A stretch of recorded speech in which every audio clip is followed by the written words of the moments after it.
Filosofiaren historia, orain arte, gizon filosofoen historia izan da. Gizonek gizonentzat kontatua. Azken aldian, feminismoari esker hasi gara hartzen emakumeen ekarpenaren pisuaz eta garrantziaz. Eta ekarpen hori aldarrikatu eta plazaratzeko, Agora Filosofia Elkarteak iaz ueun filosofiatik ezabatutako emakumeak ikastaroa antolatu zuen.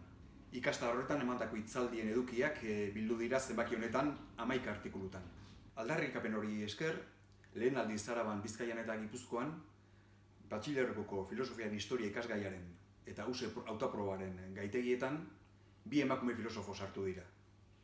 Simone de Beauvoir eta Hannah Arendt. Zenbaki honetan beraz, bi autore horien ikasketarako material didaktikoa ere osatu dugu. Gainera, egunen gurpilean atalean, Maialen Akizu eta Inigo Martínez Peña ditugu, kultura eta glokalia sailetan urrenez urren. Eta kontrazalean, Don Campistrónek Beauvoir deskubritu zuenekoa.